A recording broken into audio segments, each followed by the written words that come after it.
Ораторът на 21 век. Подкастът на Института по риторика и комуникации. За риториката от Древен Рим и Древна Гърция до медията, бизнеса и политиката в наши дни. За риториката като начин на живот. Вашият водещ е професор Иванка Мавродиева.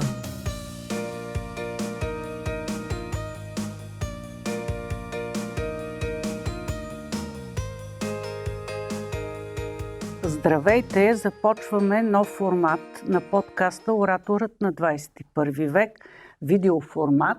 За мен е огромно удоволствие да представя участника. Това е доктор Еньо Савов.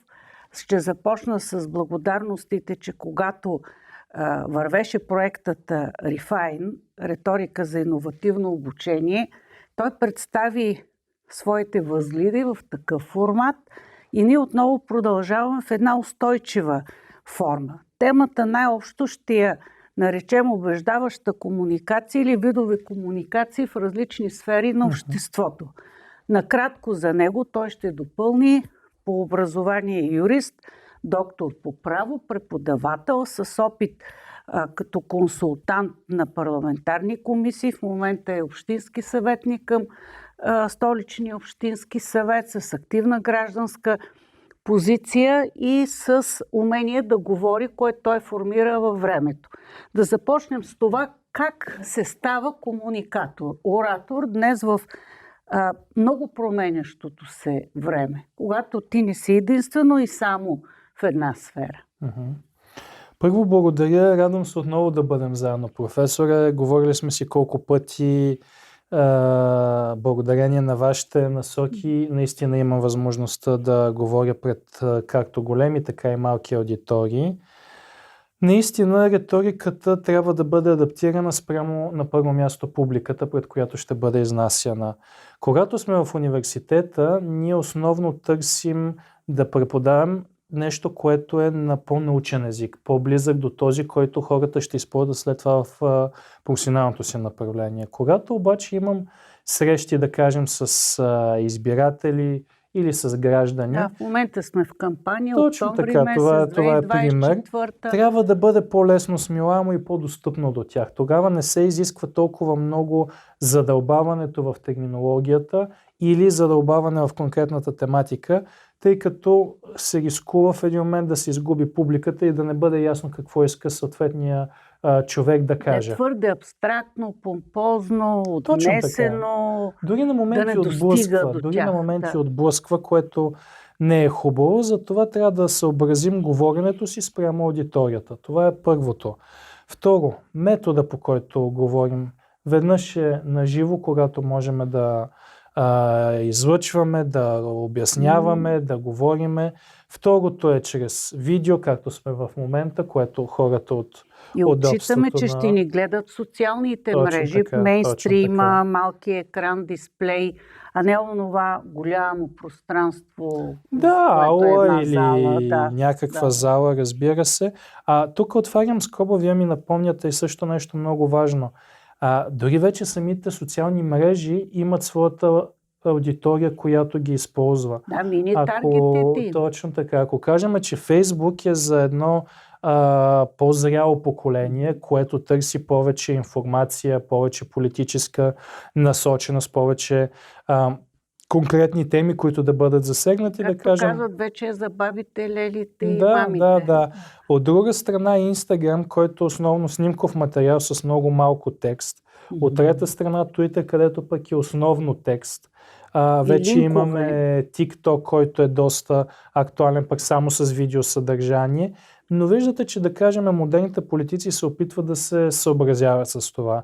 Ще дам пример веднага с Съединените щати, където Доналд Тръмп първо управляваше, това беше в рамките на шегата, но управляваше цялата държава през Twitter, след което имаше забрана да влиза, но това не му попречи той да създаде собствена мрежа, от която в момента продължава да пуска информация на своите избиратели, така че важно е да се намери начина, по който да стигне посланието до широката публика.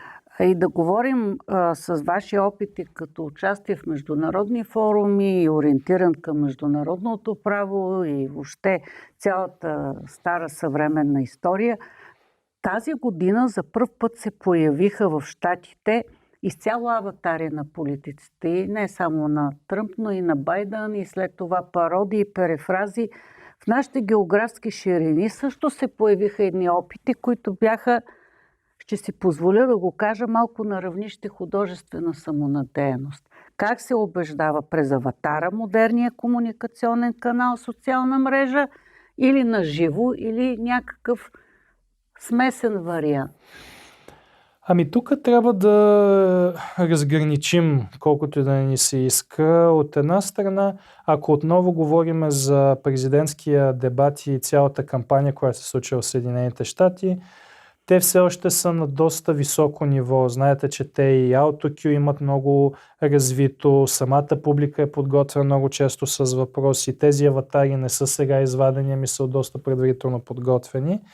Докато при нас наистина се получи малко гротескната ситуация, така че тези аватари да олекват и да нямат политическата тежест, а и на моменти подготвеност. Така, те не минават нашите политици. Ние сме говорили с вас на истински тренинг за дебати. Не минават дори през мърдърборд, медийно поведение, адаптиране към социалните мрежи. Една част смятат, че си знаят всичко или ще минат набързо. И това не води до добри резултати. Или се предоверяват на пиарите. Имаме такива нагледни примери с великото проактивно медийно поведение. Безспорно, пиарите вече имат много водеща роля. На моменти те определят самите политики, които политиците ще или ги обличат следват. В някаква продаваема, смилаема форма. Къде ги обличат, къде те самите ги диктуват, без да ги съобразяват с самата основа, която партията има и която по принцип би трябвало да защитава. Отделно само ще штриховам, тъй като е доста дълга тема, самата изпразнена от политика, която бива водена в България, тъй като има цели партии, които се основават на отричане на историята, на миналото, подмяната на тези факти. От друга страна има цели партии, които са изцяло основани върху омразата, езика на омразата, отричане на и малцинствени групи. Популизъм в едни негативни... Не, популизма всички го използват. Това е неизбежно за популизма, но говоря начина, по който се комуникира към обществото и много често невъзможността да излезе от една капсулирана група, така наречените твърди ядра, които по принцип би трябвало по презумпция да следват лидерите и съответно политическия път на партията, без излизане на тази периферия. Това можем най-ясно да го видим в ниските избирателни нива, които имаме. И очевидно не стигат посланията до масовия български народ. Но връщайки се на аватарите, за съжаление ние виждаме доста авторитарни политически партии, в които ние имаме един лидер и много последователи, така да се каже. Лидерски партии, които много трудно можем да си ги представим без съответния лидер, който е бил в основата, дали при създаването, дали после при най-добрите времена. А тези несистемните партии, които влизат или са резултат на политически инженеринг, както и да го наречем партийно строителство, доколко те играят добра роля в едно плуралистично, многопартийно общество, в гражданското общество, като се позиционират през политики, през идеологии. Значи ораторът казва нещо по значими социални теми или казва нещо важно, вярвайки в една идея. Дори да не го наречем идеология, или следвайки една платформа. Тук има една много голяма аморфност или разминаване в начините на общуване в обществото. Ами вижте, на последните избори точно такъв феномен беше наблюдаван в една от партиите, която влезе без никой да е запознат нито с платформата, нито с политиката и нито с хората, които влизат в парламента. А някои станаха депутати без да бъдат членове на тази партия. А някои станаха и да, може би в последния момент се е наложил. Но там е интересен феномен на начина, по който те комуникираха с широката публика. И отново стигаме до този балон, в който сегашните политици са се затворили и все едно се опитват да мобилизират собствението си политическо ядро, без да излязат навън. Да, вие оказахте капсулиране, но в онлайн среда, дори в млади групи, т.е. виртуални общности, по-трудно ще ги наречем, но ехостаи, в които те също са затворени, капсулирани, се самооблъчват от сходни послания и вярват на тези, които ги изпращат. Една ригидност, може би, се наблюдава в различието на другите към другото. Отново ще повторя, тук беше наистина феномен тази ситуация, защото изцяло кампанията беше изнесена в медийното пространство през именно такива проксита, които обаче стимулираха интереса към тази партия. С вторични малки клипчета в TikTok, вирусен политически маркетинг и подкасти, малки медии, така наречените вторични, третични проксита. Обаче те достигнаха до хората. Те достигнаха до хората и тъжното анализ. Е, че не се взе добрата практика от този начин на комуникация с широката публика, защото, за съжаление, партията имаше своите вътрешни проблеми, поради които не се разбра все още какви политики ще защитава. С интерес очакваме да видим дали отново ще мине процентната бариера, но тук трябваше самите системни партии, така наречени, да обърнат внимание на начина, по който тази партия промени наистина революционно политическия модел на агитиране. Защото тя изцяло, както говорихме, с кратки клипове, с тиктоци, с надписи, с субтитри, с хора от всякакво социално ниво, успят да привлече необходимите гласове. Периферията активира тези недоволните, пасивните, може би от интерес. Помните, с вас сме говорили как Обама също прави революция в предизборната кампания през социалните мрежи 2008, 2007, 2009 година.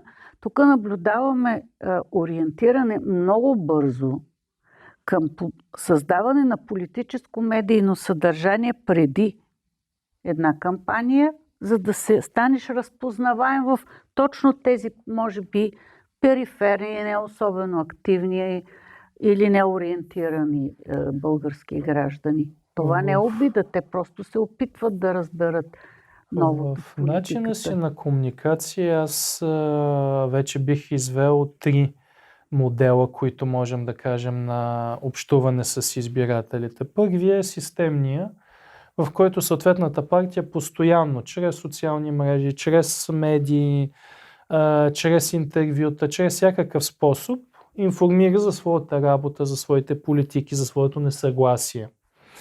Вторият тип е тези, които са от избори на избори, които очакват за този един месец или малко повече, но горе-долу в този диапазон, да успеят да достигнат до максимален брой избиратели, което знаем, че е почти невъзможно. Истината е, че след подготовката следващите избори започва в деня след последните. И вече стигаме до третия модел, който вече нееднократно коментирахме, който е изключително модерно хибриден. Както казахме, той не е от досега познатите журналисти, досега познатите интервюиращи, той е от така наречените хора от народа, които обясняват на своите съграждани, близки, познати. И това, което аз станах свидетел, беше много интересно. Всички сме свикнали да гледаме дебата по телевизията, да очакваме как ще се развие той, да има предварителни тези, които ще бъдат засегнати. Това, което сега забелязах е хората в магазина, докато работят, пуснали се на телефона, на таблета, тези именно opinion maker, така наречени, които формират в обществото мнението, което да бъде насложено, което естествено води, когато дойде време за избори, да се знае да гласуват за съответната партия. Това е точно тази... И само да довърша, което обаче затрудни изключително много социолозите и те не успяха да хванат какъв резултат ще постигне тази партия. Говорили сме и за темата как класическата триада оратор, реч, аудитория се променя. От Web 2.0, 3.0, особено социалните мрежи, когато нямаме един оратор, съобщение, реч и оттам нататък аудитория с обратна връзка. Дали ще ръкопляска, ще хвърля яйца или ще дига знаменца. тук всеки може да бъде ретранслатор на медийно съдържание, включително не в буквалния смисъл лидерско-политическо послание, а това, в което аз вярвам, и затова те са opinion leaders. Те не са ония инфлуенсъри в маркетинга. Те не са прасюмарите в оня класически бизнес корпоративен свят. Но може би в бъдеще, освен аватари, политици ще се появят и политически прасюмари. Ето този тип избирател, потребител на съдържание става автор, управлява го, менажира го, но не достига до много големи групи. Новата политическа комуникация извън мащабните многохилядни митинги 300, 500, 100 хиляди души. Но там са силните повлиявания или за момента за тези избори. Точно така. Аз това си мислех, че най-близкият модел е именно този, който се вижда в бизнес средите като мрежови маркетинг. Аз имам един продукт, който на изцяло лична основа ви го препоръчвам, на вас ви хареса и вече вие сте този, който гарантира за съответната марка. И ти вярваш на този човек и оттам потребяваш стоката. А не се налага стоката. да вярваш на лидера, който е някъде в небесата и никой не може да го види, пипне или нещо такова. Имаме именно такава партия, знаете, която вече няколко пъти влиза. Първо беше първа политическа сила, след това падна надолу, в която лидера така и не се е появил, макар да е широко разпознаваемо медийно лице, но е през Фейсбук и изцяло се явява от различни локации на своя дом или на други ситуации. Така че вече нещата са доста изменени и трябва час по-скоро да се адаптират. Това, което говорим наистина вече, аз съм го гледал все още в по-скоро научно-популярни филми, но ситуации, в които съответната политическа група използва изцяло измислен аватар. Вече появиха дали е се, някакъв талисман, дали е някакво любимо животинче същество и прочие. Убеждаване Прес, точно така. Тъй като то е достатъчно... вече виждате, че имаме дори цели Instagram профили, които са монетизирани, печелят пари с изцяло изкуствено генерирани снимки. Така че изкуственият интелект създава и клипчета. Същество. Представят ни царе, крале, абсолютно изкуствено създадени, гласът, voice-over.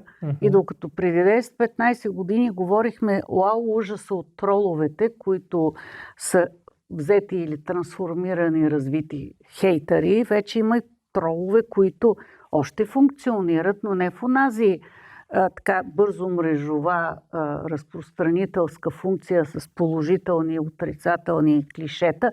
Тук идва публиката, която не е и не иска да бъде пасивен получател на съобщенията. Но и не вярват тотално на тези тролове. Те не са толкова някакси политиците с извинения към вашите функции. Не всички проумяват, че избирателите имат своя позиция. Не са онази безлична аморфна маса, нито младите. Те може да не излизат с директни участия, ама няма да се подадат на преди 20-15 години да използваш Twitter за бързо информиране или Facebook за бързо мобилизиране, да излезнеш. Точно така. Не се дава сметка, че избирателя сам по себе си е водещата фигура, не последващата. Не тази, която ти трябва за да бъдеш избран, след това да използваш и да употребяваш своите политики, ами този, за когото го правиш. И тук е въпросът, малко по-рано зачекнахме как може да бъде изследвано резултата от тези вече нови методи на убеждаване, на говори, на риторика, през социални медии, през всякакви алтернативни канали. Те си имат Viber групи, всички как входове, блокове, села, региони. Те са участници и вярват на тези вътрешни лидери на мнения във форумите, но не буквално. Те са активни, коментират. Те самите участват тези канали някакси, помните местните избори, участвахте. Миналата година изпуснаха го това нещо, като анализ и някои като канали. И прогнозите бяха съвсем различни. Обаче има бягане от... Коментира се тези избори, миналите, аз също съм го анализирала, няма дебат, първо лидерски. Второ медиен, дори виртуален да бъде, пак е възможно на уебинар. И трето, няма онова разбиране за дебата за София, дебата за дадена социално значима тема. Това вярно е по-сложен формат. И вие го казахте преди малко, да има подготовка. Значи един път социалните мрежи, този диалог, форумите, групите, ехостаите и от друга страна онова ниво, в което ти излизаш в единоборство. Заставаш, аргументираш, контраргументираш. Защо не се получава това? Бягат ли, не са ли подготвени, опасения ли има някакви от практиката? Вижте, от една страна всичко това, което казвате е вярно. Наистина подготовка липсва, но трябва по-дълбоко да се заровим в проблема, а именно в какво да са подготвени. Все по-малко вече политически партии излизат с платформи. Все по-малко политически партии имат ясна идеология, която те ще следват. Или си приличат половината или 2/3 от нещата. Не бих казал, че си приличат, защото те не казват конкретно каква е тяхната политика. Ние вече нямаме ясен политически спектър, център ляво, център дясно, само ляво, само дясно и така нататък. Има голямо размиване. Вече виждаме, че така наречените десни са по-леви, така наречените леви отстояват доста десни политики. Зелените в България са позиционирани различно. Са позиционирани различно, да, имат на моменти конкретни теми, които защитават с някакъв особен интерес и така нататък. Така че тук да започнем първо от това. Много малко партии отстояват конкретна политическа платформа и позиция. Второ, самите лидери, както казахме, в повечето случаи те са, както имат собствено усещане, благопомазани и те нямат нужда от подготовка. Те са родени готови. За съжаление, една от партиите, която привлече доста млади хора и доста активно работи с тях, някак си не успя да навлезе в дълбочина, да подготви тези кадри, включително своите лидери. И виждаме постоянно едни медийни провали, които се случват, които обаче не действат отрезвяващо, че може би трябва да добавя още малко основа, да има саморефлексия и корекция и подобряване, така че да се разшири. А се каза, не, те просто хората не ме разбират. Аз казвам много мъдри неща, но хората не могат да го разберат това поради еди каква си причина. Така че липсва наистина риториката в подготовката на тези лидери, съответно продължаващите по пирамидата участници в политическия дебат, защото виждате какви са дебатите. Дебатите много често, вие много правилно казахте, една основна политика, която може да обединява. Ние сме в ситуация, в която сме пред 7 поредни избори. Ние сме в 7 поредни избори, понеже никой с никой не може да управлява. Първо се поставят червените линии, след това се поставят приоритетите. Преговорите в името на каузата България и общи политики след това като реално реализуеми, а не като някакви абстрактни, привнесени, модерни, нерелевантни, несъвместими. Да. Говорите за преговори, това също е форма на риторика и дебати. Случи се само един път за последните няколко години да гледаме наистина открито представяне на политики, дебат по тези политики и съответно намирането на общи тези. Всичко останало се случва в така наречените кулуари, партийни централи, в което ние не можем да разберем какво ясно се договаря. Ама това може би индиректно повлиява на гражданите, на избирателите недоверие, защото това, че има показност по телевизията, не значи прозрачност на финалното вземане на решение, а предходните разговори, преговори, кулуарни, така да кажем, танцови стъпки, 2 напред, 1 назад, ползите за кого ще бъдат. Има и още един момент, вие сте общински съветник. Някакси би следвало, поне от моя гледна точка, да се издигне реномето на Общинския столичен съвет, точно като законодателна институция, едни дискусии, дебати в комисиите. Да, има пресконференции, изявления, брифинги, това е чудесно. Но софиянецът, столичният жител, избирателят, би следвало да има по-голям респект към тази дейност. Знаете, тя никак не е лесна, но тя е изключително важна. Защото там се куват решенията за не просто пари, средства, кой трамвай да тръгне транспорта, къде да се постигне озеленяване, каква корпоративно-социална отговорност, публично-частно партньорство да реализирате. А това е изключително важна дейност. Напълно вярно е. Все още смея да твърда, Общинския съвет и Столична община поддържат реноме на институция. Не е както гледаме в Народното събрание, паднало до исторически низини. 6%. Все повече и повече смея да твърда, че дебатите са по темите. Не винаги, но в много често от случаите, ето дори днес имахме такъв дебат, в който, макар и от различни политически сили, бяхме обединени от общата идея за подобряване на един училищен проект, който ще бъде в доста дълъг срок да даде възможност и на живущите на територията на района, и на самите ученици да използват една високотехнологична и високо развита спортна площадка. Тук е въпросът за самата роля на общината, която можем да пречупим в глобалния въпрос за самата роля на държавата. Няма как да бъдат иззети всички функции да отидат в частни среди интереси. Така че тук е важно да там винаги вървят едни сложни дебати. Точно така, които обаче не знаем къде се решават. Фирми. Винаги се стига до един момент, както преди беше обсъждано на държавно ниво, че в един офис се отива, оставят се едни почерпки и въпросът е решен. Когато това е в общинско или съответно държавната сфера, има много силен контрол, това не би било допуснато. Така че ние трябва много повече да увеличим търпимостта ни, защото виждате, че политиците постоянно говорят антикорупционни мерки, нулева толерантност, обаче не само, че не е нулева, ами тя все повече и повече се приема за нещо нормално. Да, вие сте силна дипломат, не би ли помогнал този дипломатически подход? Не, вижте, процесът е много по-прост. Той трябва да започне от всеки гражданин по-отделно.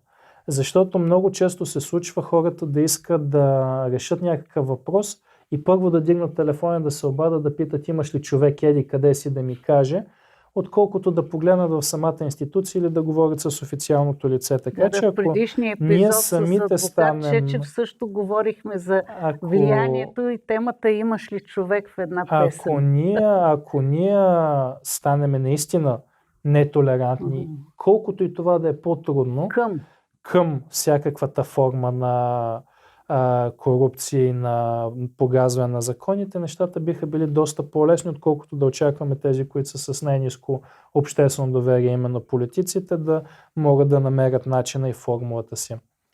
Ако искате да върна към една много рязко тематична, как да кажа, шифтване, бихте ли се доверили чат-бота да ви напише речта по принцип избори, да ви напише лекцията в университета и да ви напише изявлението в столичния съвет? В това отношение съм доста консервативен, може би не съм правилният човек, тук може би по-младите колеги. Те се доверяват доста повече. Аз лично избягвам дори на други хора да давам да ми пишат текстовете.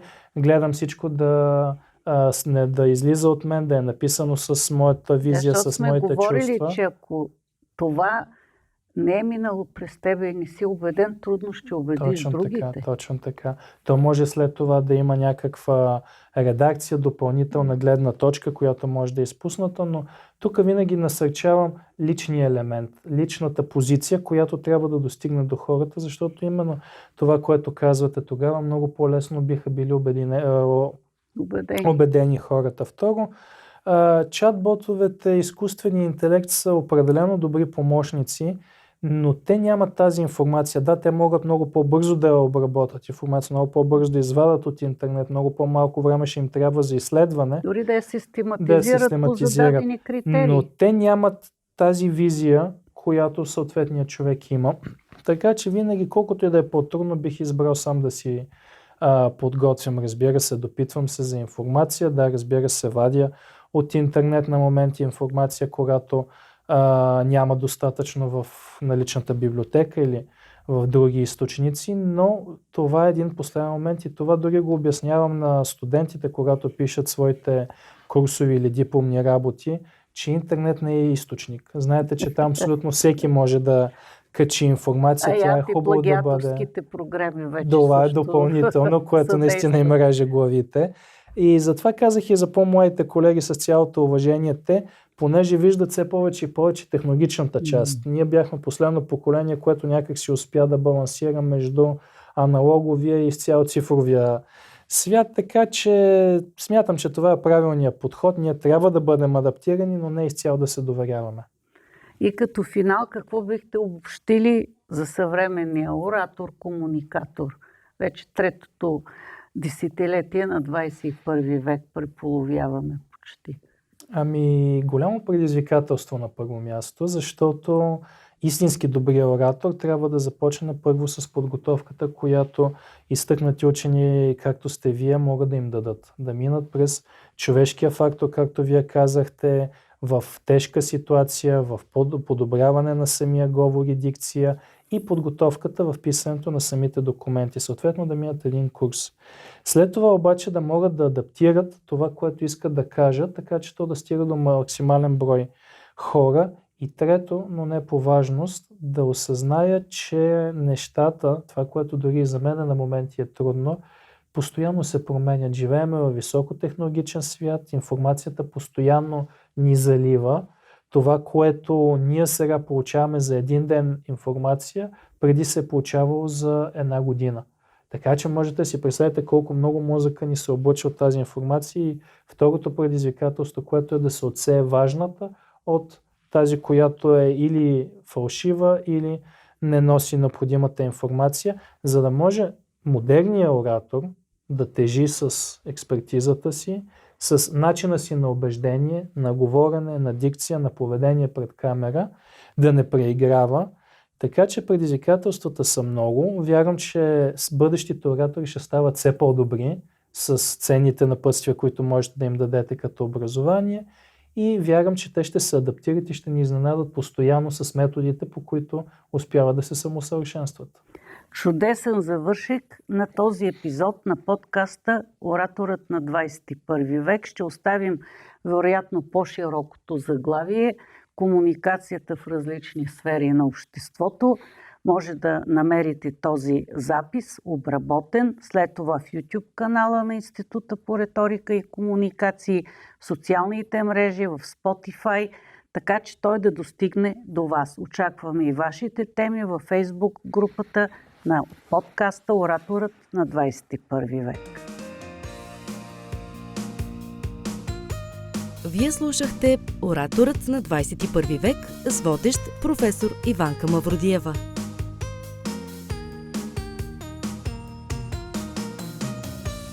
Споделете епизода с вашите приятели.